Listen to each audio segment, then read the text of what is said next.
Chill day out namin ngayon for today's video ng mga mamshi friends ko. Medyo matagal na rin kaming di nagkita-kita kaya sinulit na talaga namin. First stop namin dito sa VIP house. Tamang-tama at first time ko dito kaya I'm so excited to try. Ito nga pala yung schedule niya at buffet rate. Ganito yung itsura niya sa taas at bigla ko na lang narinig ang tummy ko na tumutunog. Kaya magpakabusog-busog na tayo. Let's check it out! Saan ba start? Dito pala.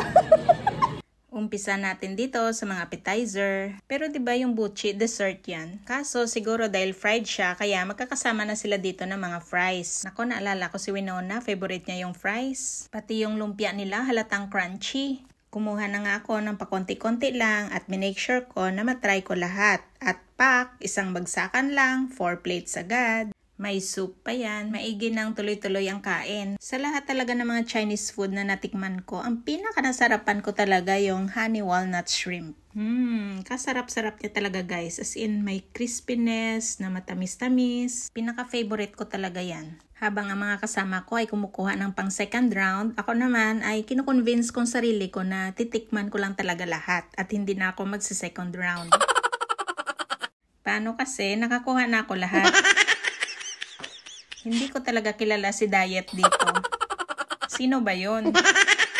At kung may diet man ay pwede bukas na lang. Gusto ko lang naman sulitin yung araw na to. At this time nga ay sobrang busog na ako pero ang dami ko pang tirang pagkain. Kung pwede lang talaga to i-take out ano. Pero since still 2 PM nga kaming nakaupo dyan dahil sa kakachikahan ay halos naubos ko rin yan. At kahit na busog na nga ay syempre hindi dapat natin palampasin yung dessert. Since nagko-close sila ng 2:30 PM ay halos hindi na sila nagre-refill this time. 2 PM na kasi at saka pa lang ako nakatayo sa upuan ko para mag-check dito sa kabilang side. May salted peanut pa sila, may anchovies or yung spicy na dilis at kung ano-ano pa na mga pampagana. Ayan, konti na lang yung sushi nila pero di ko na rin talaga carry. Ito naman yung mga pang minatamis nila. Meron silang pang halo-halo, mayroong peaches at may sagu pa. Pero ice cream na lang talaga ang kinuha kong dessert. Hindi ko talaga pinalampas ang iba't ibang flavor. May mint, strawberry, mango, cheese at saka ube. Super full at satisfied talaga. Picture pala namin bago kumain. At akala nyo ba uwi na kami? Hindi pa no? Syempre mag-walking